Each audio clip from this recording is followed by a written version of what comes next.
Not to be one of those people that's like, get the fuck out of here, it's time for October, but it's spooky season, bitch.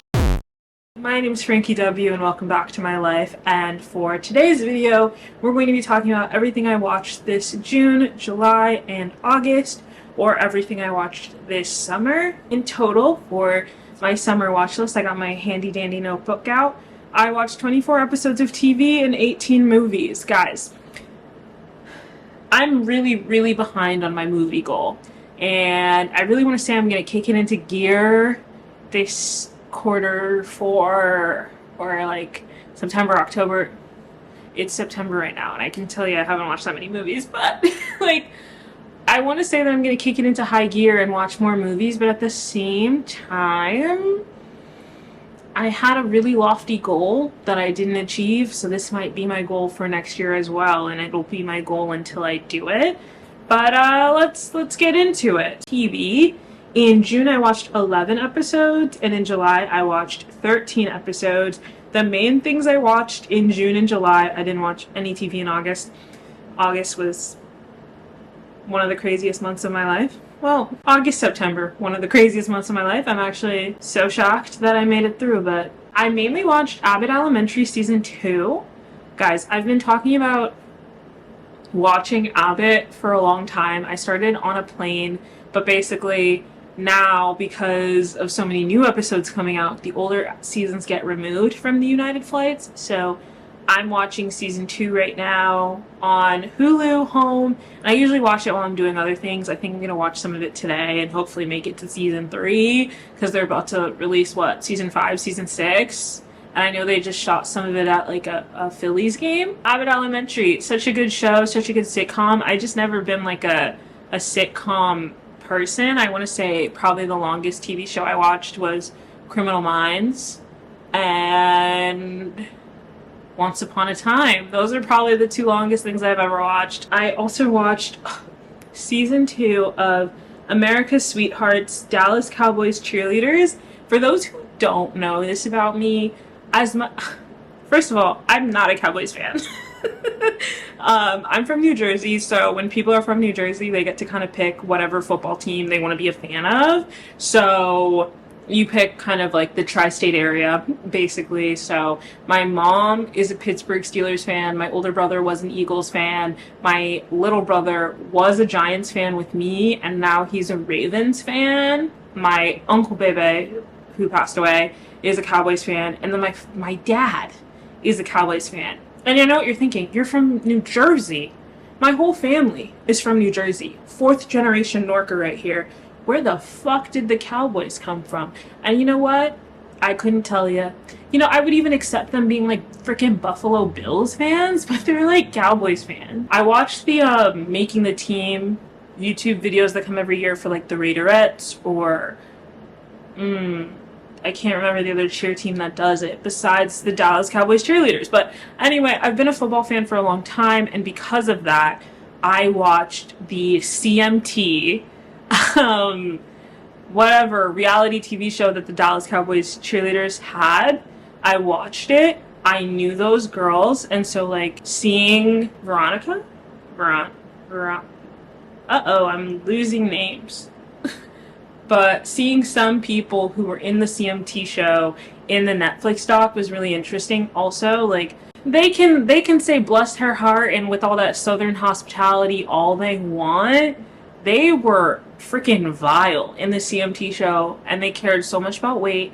They were so rude about like everything, and I feel like for Netflix they dialed it back, which kind of makes sense because they wanted to like still reflect the company in a good light. And I was like, anyway, I watched the Dallas Cowboys Cheerleaders, America's Sweethearts, Dallas Cowboys Cheerleaders Season 2. I'm really big fan of Netflix doc TV shows, but I also watch them with a grain of salt because obviously there's a narrative that they're pushing.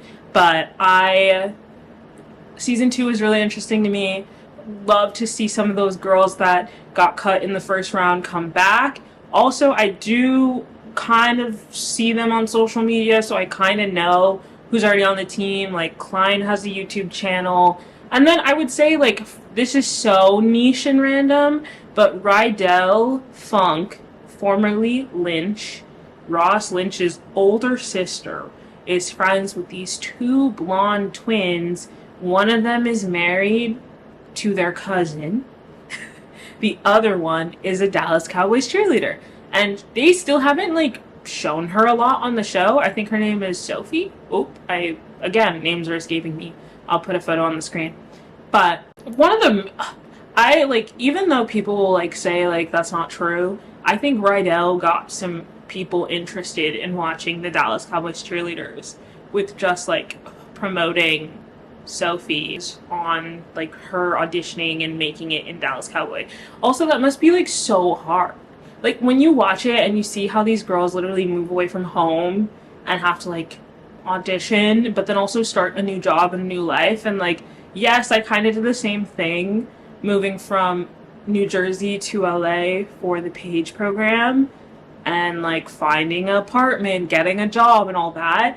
But, like, some of them are doing it much younger. Like, one of the girls that made the team this year is 18, so she started college after she got in, which I want to know more about her schedule for that. But then even besides that, the Dallas Cowboys cheerleaders do not get paid enough. And even to now, when they got this, like, mega raise, I still don't think it's enough. I think it's really fucking insulting that they don't get paid more. And I feel like it's so fucking annoying that all of season 1 and then partly through season 2, there's all these veterans being like, well, it's not about you being paid. It's about the commitment. It's about the esteem, the prestige of being a Dallas Cowboys cheerleader. And I'm like, yeah, but also your price of living was very fucking low. Like, yeah, they're in Texas, so maybe their rent prices aren't going to be the same as, like, what it is here in California. But I think that's so insulting to these athletes that are putting in so much work and so much of their body and so much of their, like all these women have hip problems now. Like, they all go through surgery, and it's like, you're mad that they're becoming internet personalities because they're Dallas Cowboys cheerleaders, but you also, like, kind of let them be the face of the company, but they don't get, like, the same type of, like, recognition or players' rights kind of thing where you put their face on a poster, but they don't get money from those posters. And then it's really, like, I personally would be running things a bit differently, because it's still a patriarchy at the end of the day, and it's very a male-dominated field. So I don't want to send all the hate to the 3 women in charge, because obviously it goes to the top level and it's about the men execs that work there. But it's just so insulting when they just regurgitate the same shit, being like, well, it's not about the money, it's about the prestige. Okay, it's about the prestige. You do it now for free and try and make, like, these girls have, there was former captain, I can't remember if this was her last year or last year was her last year. Maybe this was her last year. Kelsey, I think. 5 jobs and 5 years doing this. Ugh, I have so much to say. Like, I never talked about, like, Cheer, Netflix's documentary on Cheer, and I know what college they selected for season 3 before they canceled it, because my friend was on that team. So I have so much, like, I have so many opinions on how Netflix shoots their docs, because as much as they're very good, they are still pushing an agenda. And, like, that's how I felt after Popstar Academy Cat's Eye, because they made the girls look a specific way, and they also didn't focus on the girls that won. And it's like, okay, yeah, you want to give a holistic approach, but you also very xenophobically didn't focus on, like, any of the girls that didn't speak English. Anyone that wasn't fluent in English got 5 seconds of screen time, or even less. Like, nobody ever heard shit from Marquis.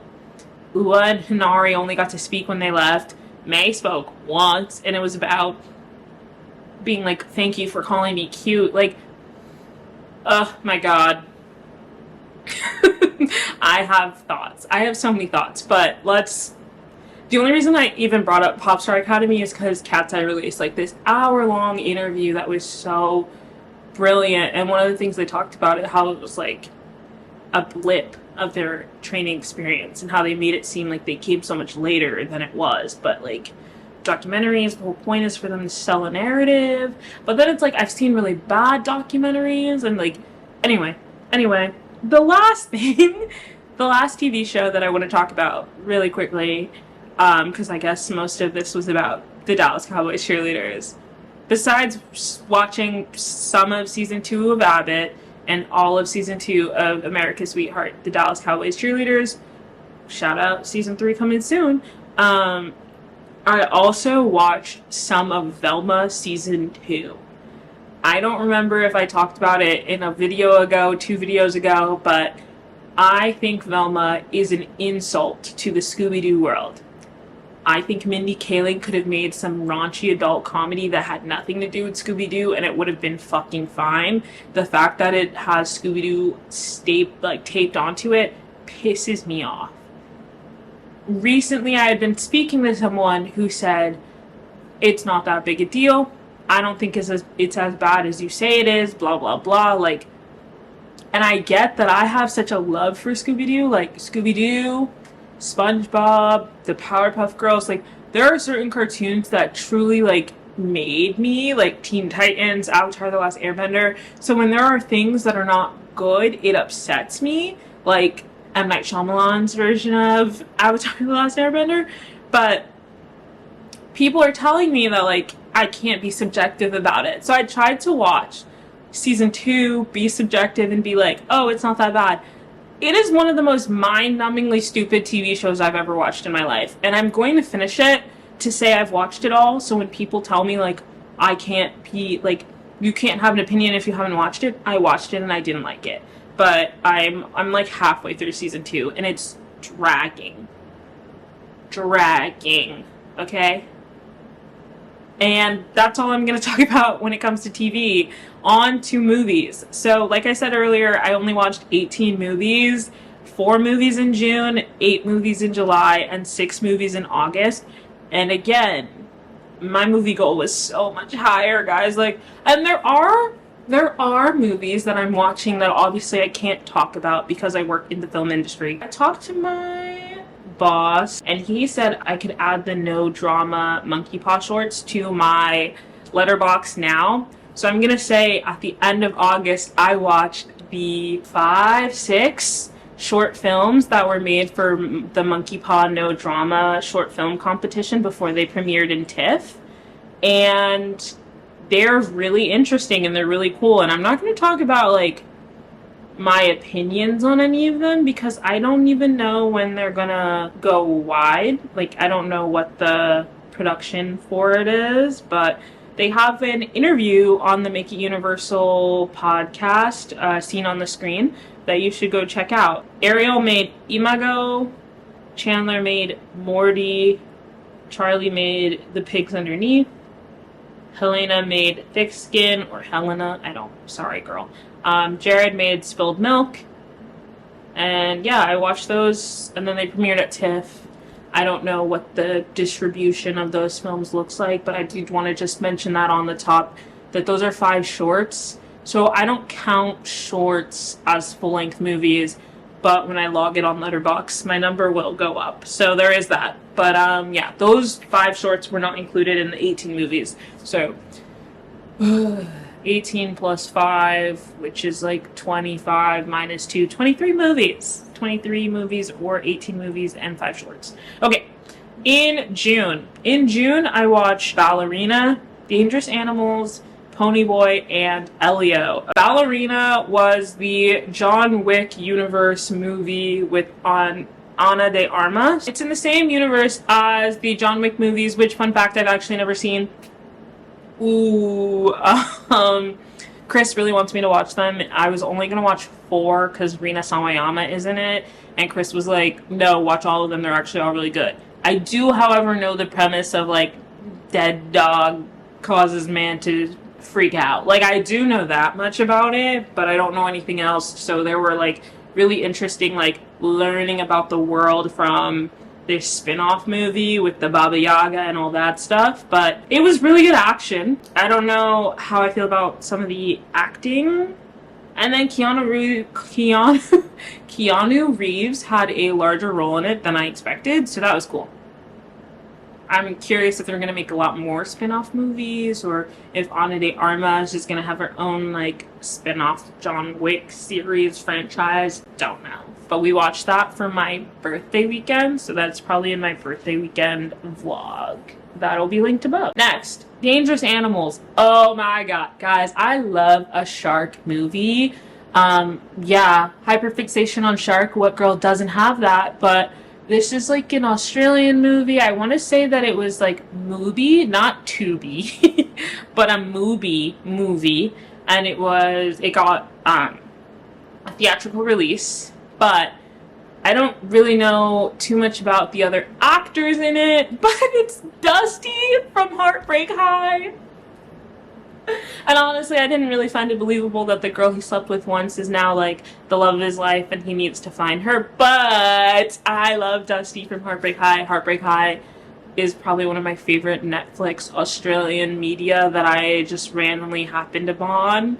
Like, bless you, Australia, for Heartbreak High. Like, I kind of want to watch the original. I want to say that, just as a tangent, Heartbreak High is probably like the Australian Degrassi, from what I'm understanding. So they made a reboot version of it, and it has 2 seasons, and it's supposed to have a season 3.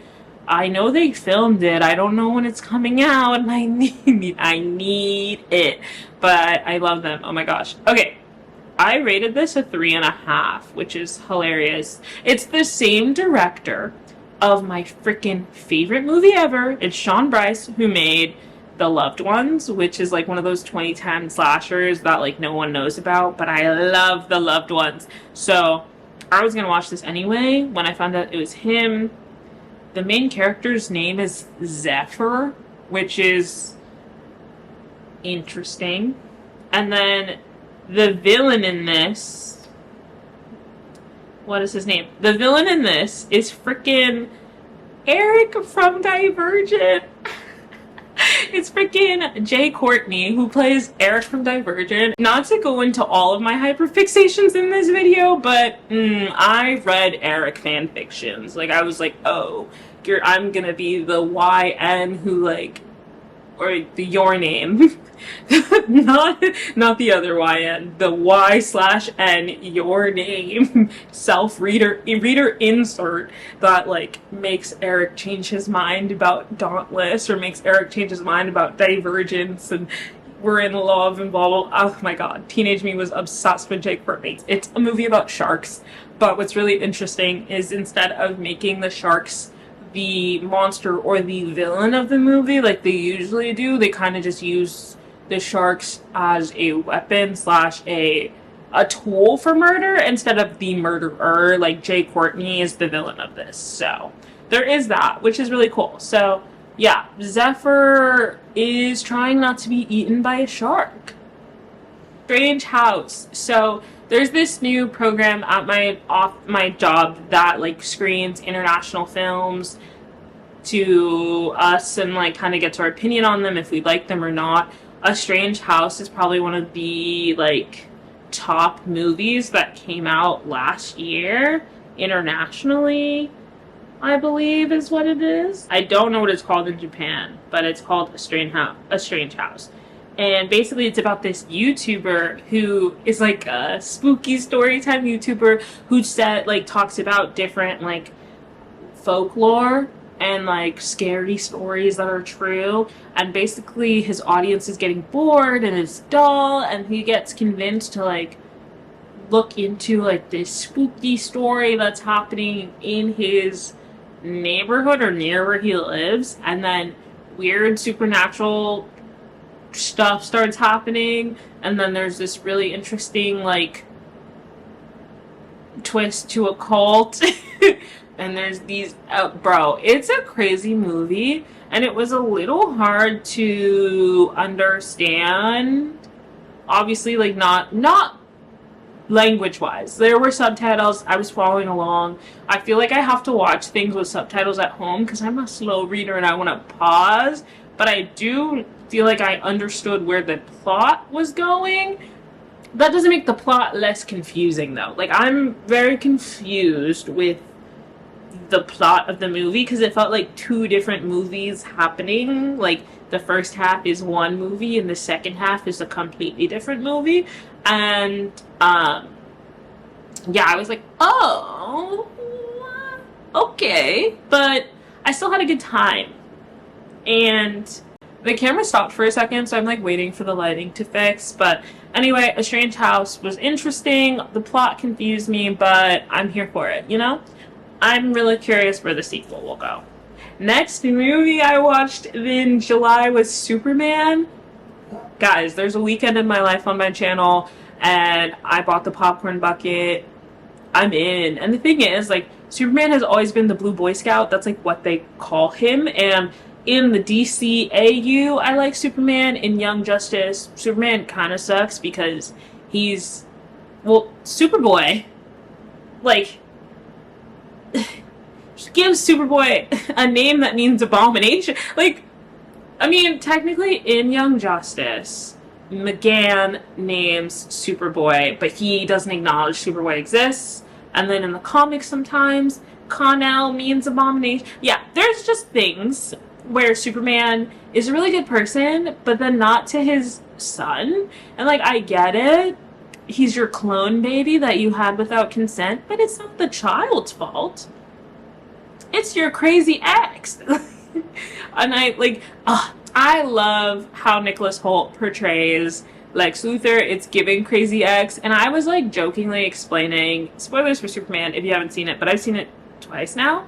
I was like just preparing Cassidy for this movie. I was like, and then Lex Luthor is kind of like a crazy ex. They never actually dated, but Lex is like obsessed with Superman, and by obsessed I mean like he makes a clone baby from both their DNAs, blah blah blah. And I said that like offhandedly. And then Bizarro was in this movie. Like, sure, let's call him what, Ultraman? Was that his name? Ultraman? Ultraman, funny enough, is like the alternate Earth's Superman, that like the gang leader guy who's like using his powers for bad. But so that was kind of like a hint if you knew about that. But anyway, the way that his clone gets like thrown into the portal, I was like, well, he's gonna turn into Bizarro now. So that, I guess next is Lex cloning their child. Which also, like, I want to make a DC fan cast. Like, I love DC Universe so bad. I feel like people are always like, Marvel this, Marvel that. But, like, DC Comics is where I grew up. Like, that's my bread and butter. And I have the craziest fan cast in mind for, like, most of these people. I mean, I don't think we're going to find a 6-foot woman that looks like the Wonder Woman I want. But we can get close. So I think I'm gonna make a fan cast. But anyway, I watched Superman. I loved it so much. I see it again in August with Victor. This is one of my favorite movies ever. The music is so good. I wanted to talk about it in this video, but now that I'm here, I'm like, I feel like I did think pieces in my friends' chats and things, and I just, kindness being punk rock, the underlying like message of just being kind, but also like treating everyone with human decency and respect, and like borders not being a boundary for kindness and love. And guys, and also like I called Isabella Merced Shayera Hawk Girl, but I don't know if she's Shayera or Kendra, and I'm really curious if she's an alien pretending to be a metahuman or if she's a reincarnated goddess. Like, I'm really curious what we're doing with Hawk Girl, but also, like, I also need to know what's happening in the fucking Green Lanterns TV show, because also, like, Hal Jordan, guys, like, I know everyone's like, why Guy Gardner, blah, blah, blah, and everyone knows Jon Stewart because of DC, Justice League Unlimited and Justice League, but, like, in the comics, Hal Jordan is a weirdo. A weirdo, pedo weirdo. And he also, like, well, in the animated Jon Stewart movie that they released recently, he became that like parasitic Green Lantern that was like stealing the rings of everybody, and we had to kill him. So I'm really curious about what James Gunn is doing with the DCU, but that also means that I have to watch Peacemaker, and I had no interest in watching Peacemaker, but I saw a clip from season 2 where someone was literally like, "One got out, a black!" And it's Danielle Brooks standing there like, what the fuck? And I know they're on an alternate Earth, but like, I just kind of now, I feel like I have to watch Peacemaker because it is so entrenched in Superman, which like obviously James Gunn made. So I should have like known that, but like the Creature Commandos is something I also have to watch, and like Nicholas Hoult and Superman and Isabella Merced as Hawkgirl and Guy Gardner, played by Nathan Fillion, and Mr. Terrific, like, they all make a guest appearance because they retconned the Justice League clip in the end of season 1. They started season 2 with the retcon clip, and they also have Millie Alcock as Supergirl. I'm so excited for Supergirl, especially because we're going to get a correct characterization of Supergirl. Like, I love Melissa Benoist, but those 5 seconds we got of Millie Alcock as Supergirl made me so happy, because I was like, oh, so we're going to do it right this time. I kind of want to put Melissa Benoist as my fan casting for Power Girl if we get Power Girl, because I love Melissa Benoist, and I do love what she did on the Supergirl show, but they made the CW Supergirl just like Clark Kent in a skirt instead of like the pained and hateful Kryptonian. Well, also, like, not hateful, but, like, she grew up on Krypton.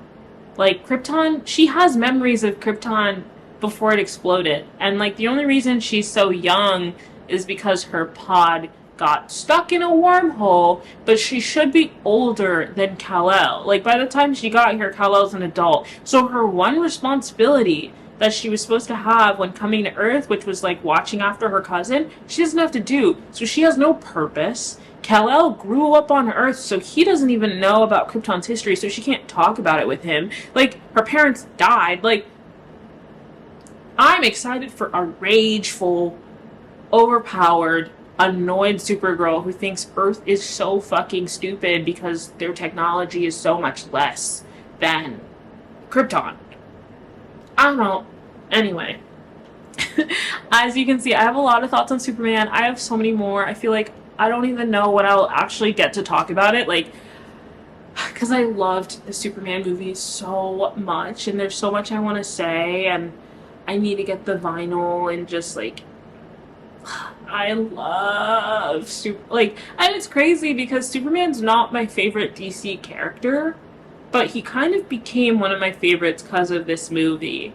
And the thing is, I love Batman, and I love The Flash, and, like, I know it's not possible to get Grant Gustin as the Flash, and I have a good secondary fan casting that I'd be okay with, but I would love for Grant Gustin to come back as the Flash. And I understand that he's done. Like, I get it. Like, he's been away from his family for too long. But I would love, and also, like, John Wesley Shipp is a lot older now, but I'd love for him to just be Jay Garrick in a flashback. Like, I think we keep the Flashes as such a legacy, because it's really only been Jay Garrick and Grant Gustin. And Kanan Lonsdale, you would have done so much more if you only had time. Kanan Lonsdale as Wally West, and Jordan Fisher as fucking Bart Allen. Oh, I also really like the girl that plays Nora, because she's also in another Cinderella story. But, yeah, no, like, no offense to Nora. Like, Nora is not a character that I care about, because I really loved Young Justice and the Teen Titans and stuff. So, like, Kid Flash, Wally West, and Impulse Bart Allen are 2 people I care about so much. And, like, I understand if we want to make them redheads this time and not black, but, like, having Iris, Wally, and Bart be black was just, and Joe be, like, I just really freaking loved the CW Flash, and I cannot wait to see what James Gunn does with the Flash. But also I hope he does the the type of technology that was used in Eternals to show speedsters, with like the way that I cannot remember the actress's name, but the way that she was running on a trackpad, like she looked like a speedster. She fought like a speedster. She was gritty. Like I want that type of Flash. Like, but also his villains are super nice and kind. Oh my god, who's gonna be Leonard Snart? I will make a fan cast. I will make a fan cast, and you'll see all my opinions on these things. I'm like, bring all of the people from the CW back. Anyway, the next thing I saw was a movie that hadn't released yet, so I'm not going to talk about it, but I'll talk about it at the end of the year. Then I watched I Know What You Did Last Summer, which is the 2025 reboot of the original movie. I've only ever seen I Know What You Did Last Summer, and I Still Know What You Did Last Summer. I just recently found out that there's a third movie that's like supernatural. I'm not watching that. But compared to other slasher franchises, I feel like I Know What You Did Last Summer doesn't have the ability to transcend from like a couple movies to a franchise, because first of all, the killer is not iconic enough, unfortunately. Like, there's no Ghostface mask, there's no Halloween mask, like Jason, like Chucky. Like, first of all, the murderer is just a man in a fucking Slickerman outfit. Second of all, they do a face reveal, and it's just the old guy they almost killed. And then the second movie, it's his son. Like, none of I Know What You Did Last Summer gives it franchise. It gave single movie. And I love Freddie Prinze Jr. and Sarah Michelle Gellar and Jennifer Love Hewitt. I don't remember the fourth guy.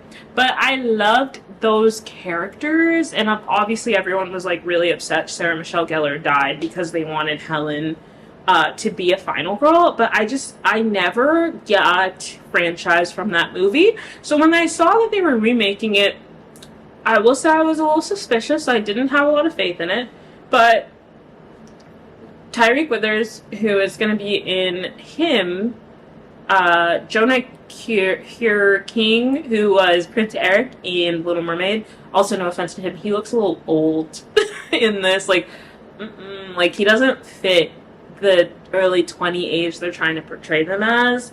And then I didn't really know Chase, but I think she's in the Apple TV show with Seth Rogen, The Studio. And then Madeline Klein, who I've only ever seen in Outer Banks and all her relationship drama with Chase Stokes. So, oh, and then the other girl, Stevie, who I don't even know what I know her from. Like, I don't think I've ever seen her before. So it was a really nice cast of cute people. They're playing early 20s instead of high schoolers, which, like, the obsession with high schoolers in horror movies and, like, high schoolers going through so much trauma, like, I don't understand that. I do like that they were young adults, but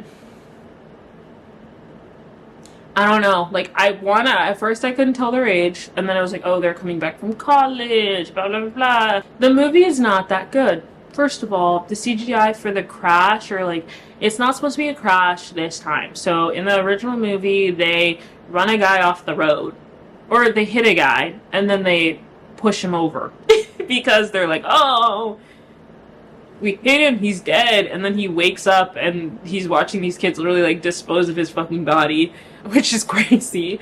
And then in this reboot, basically what happens is Tyreek Withers' character is in the middle of the road after after reciting Nicole Kidman's like "We Come Here for Magic," which is so funny because I do that with my friends, and like there are some Gen Z jokes in there that fit, and then the other ones no. Because at the end when they're like, "The girls are up," I was like, who wrote this? Basically, the guy swerves to not hit Tyreek, and then he ends up on the edge of the cliff. Which, honestly, if people keep fucking dying, maybe we should figure out a new way to get around town. Try to pull him out, but it's like they're not really trying, because the way that the guy, like, breaks his hand out of the glass, I'm like, Tyreek, were you even opening the door? Like, were you even trying? Also, why There are so many things wrong with the way that the scene is shot, but fast forwarding,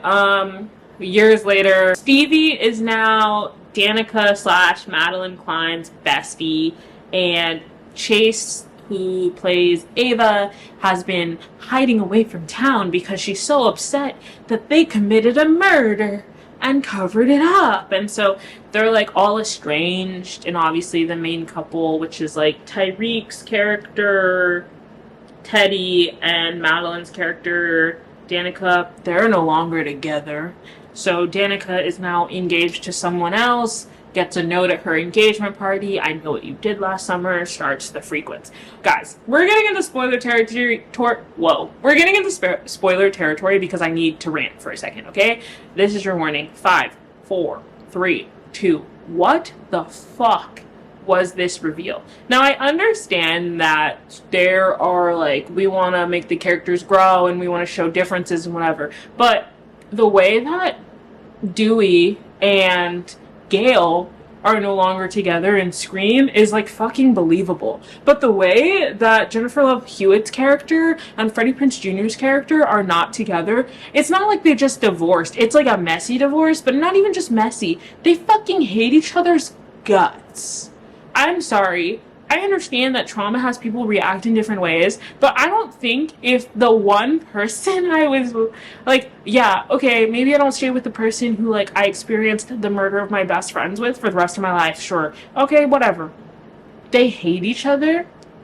She moved out, but she only moved 40 minutes away. Bitch, fly to a different country if you're never gonna visit that town again. And it's like, they hate each other. And I'm like, okay, so I need a movie to tell me what happened between them. What? They were fine in this. He proposed to her in the second one. And then, not only do they fucking hate each other, he's the fucking killer? First of all, I was listening to, like, Possessed by Horror's video on this, and I was also looking it up myself. The director wanted to bring back Sarah Michelle Gellar, and they wanted to make Freddie Prinze Jr. the villain. First of all, I'm so glad Sarah Michelle Gellar put her foot down and said, I'm dead, so no. So they brought her back in a dream sequence, which was really interesting, but also, like, unnecessary. Like, this movie is just nostalgia bait. And I love Sarah Michelle Gellar, and I really was happy to see her face, but also, what was the point of that scene? Madeline Klein's character had never paid attention to Sarah Michelle Gellar before that. Like, they didn't even know who she was. Like, the way that the whole town truly forgot that these murders happened, that they're just faceless people. So I get that part where Freddie Prinze Jr.'s character is like, everyone forgot what happened to us, so I wanted to recreate it. Okay. Sure. But, like, his reasoning sucks. Oh, they forgot. Like, I heard Stevie, also Stevie's the killer. I heard Stevie tell me a story that was eerily similar to mine, and that triggered my trauma, and I was like, well, we're gonna kill the kids that did it. I'm just like, Like, I get that kind of. Like, I think it's so bad to be like, he was the victim of this brutal murder spree that happened to him and his friends because they inadvertently killed someone. And so these new, fresh-faced children inadvertently kill someone. We find out later it was Stevie's boyfriend.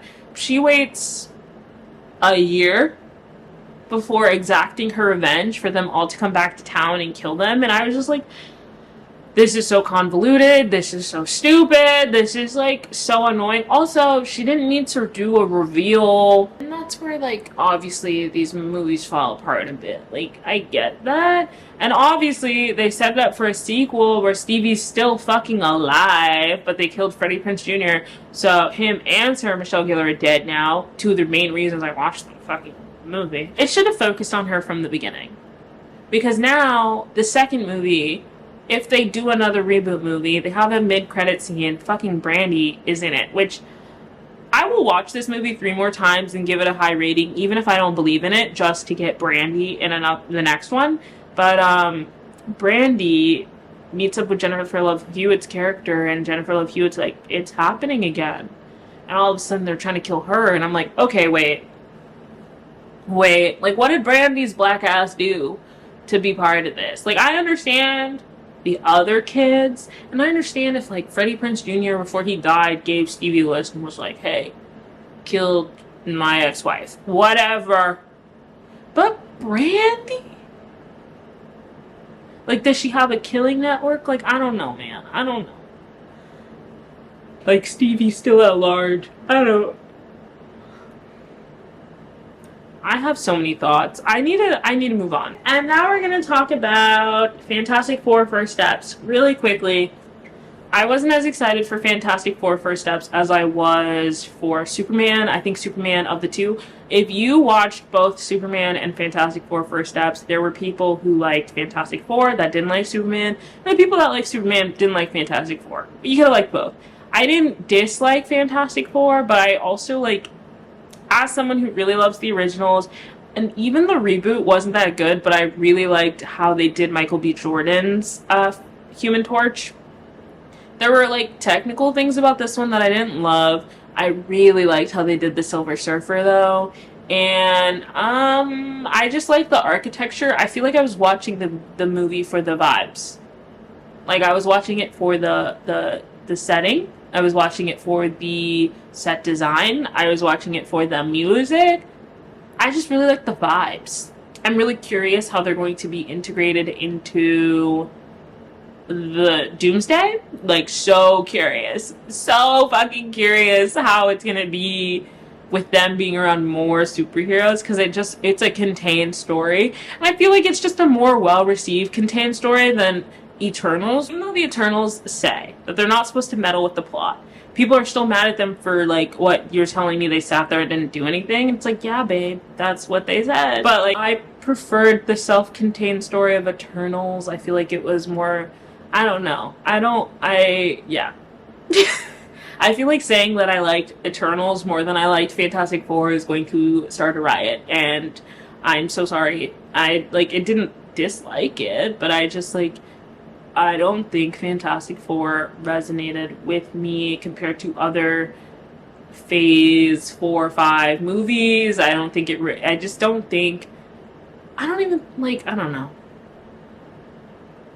I don't think I like the Fantastic Four that much in general, now that I'm thinking about it. Like, I'm trying really hard to, like, find a reason. It's just, like, I don't think I cared about those characters. Like, I kind of want to see Johnny Storm and Peter Parker together, but, like, besides that, I don't know, man. Anyway, the last two movies I watched in July are Woman of the Hour and The Amateur. I watched both of these on a plane. Guys, like, I get that Woman of the Hour is a true story, but I think, like, making the main character be a woman who almost got kidnapped while having the kidnapped women be side plot is fucked up. And then The Amateur, it just isn't that interesting. Like, the action parts of it are really interesting, but the slow parts aren't. So I think, like, getting into it, like, learning about Rami Malek's character, his wife, finding out that she was murdered, rest in peace, queen, and then his reaction and how he wanted to get revenge, like, that was all really cool. And the parts where he's plotting on them was also really cool. But, like, these other things where, like, the government is secretly trying to capture him and that part, and, like, there's, like, basically a coup happening in the US government, like, those parts are uninteresting to me. Also, like, really sad, like, how the reporters were at his house trying, I don't know, man. Also, like, what was Lawrence Fishburne doing? Like, yeah, he's like a hitman, but, like, what was he doing in this movie? Like, I feel like we barely saw him, and then when we saw him, it wasn't, I don't know. Anyway, that's all I watched in July. Let's go quickly through August. I feel like this video is so long, so apologies. In August, I first rewatched Bring It On. It was on the TV in the hotel when I was with my mom. I'm sexy, I'm cute, I'm popular to boot, I'm bitchin', gray hair, the boys all love to stare. Who am I? Just guess. Guys wanna touch my chest. I'm rockin', I smile, and many think I'm vile. Oh my god. I might have missed the line, you can look but don't you hump. Woo! I might have missed, I swear I'm not a whore. hate us because we're beautiful, but we don't like you either. We're cheerleaders. We are cheerleaders. Roll call. Sorry. I love Bring It On. Honestly, I thought like something critically was happening where Sierra and I were explaining the Bring It On universe to Cassidy at one point, and it just made me laugh because like the first movie is about like racism and like like it's about racism. It's about like the white privilege and like white people gentrifying and stealing from an underprivileged cheer team and like taking their moves, and it's a very timely movie, right? Why did all the movies after that get progressively more racist? Then I watched Sketch, which was this original movie that came out about this little girl who is about this family going through grief because their mom died. The kids are still trying to figure that out, figuring out how they feel. The little girl is drawing out her feelings, but the son and the dad are just not really feeling anything. And the little boy finds this lake where he dipped his hand in it and it healed his wound, dipped his phone in it, fixed his phone. This family plate, he put it in there and it went from broken to healed. And it was really interesting, and he tried to explain it to his dad, and his dad thought he was making a joke, which I didn't appreciate, because you told your son he could tell you anything, and then you're being real rude right now. Like, you're not even gonna listen to me? Whatever. Anyway, the little girl's drawings that are all very morbid, and they're like monsters that eat people's toes, or like sadness demons that feed off fear, and like half of them are designed to like hurt this specific kid that pisses her off, which is like so funny. But I really like what the principal says in this movie, where she's like, I'd much prefer you to draw it than actually act on it, which true chiz. But yeah, her drawings fall into the lake because she's being a nosy little Nancy and following her brother when he said leave me alone, and he was gonna put his mom's ashes in there and then she was gonna be resurrected. Spoiler alert, that doesn't happen. But her drawings fall in there, and then all of her drawings come to life, and it's a cute kids movie. Like, I don't know, I thought it was cute. I really liked it. Apparently a lot of people didn't like it, which I didn't know was a thing. And then the aunt in this movie is freaking Janet from The Good Place. Hey girl. And then I watched Weapons. Oh my god, I watched Weapons with Kyla. Crazy ass movie. It's very like subjective, I think. Like, everyone's like it's the best horror movie in the world. It's also not completely a horror movie, because I feel like people really love to like put these very particular labels on a horror movie, and if you use those labels on this is just like a thriller with horrifying moments almost. Like, it's not a true horror. Like, because I feel like sometimes people think blood, gore, slasher, horror movie, versus this was like not as horrifying. Like, I don't know, I was never scared.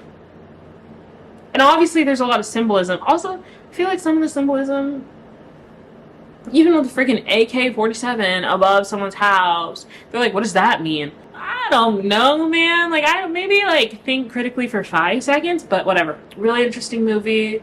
Wong, the Silver Surfer, Thanos, like, what a star-studded cast. Okay, guys, so my camera battery dying tells me I've been yapping for too long.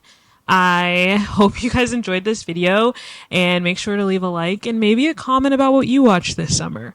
I also have what I read this summer up above, and I have a couple more movie and TV related videos in a playlist that will be at the end. Yeah, I'll see you next time. Bye!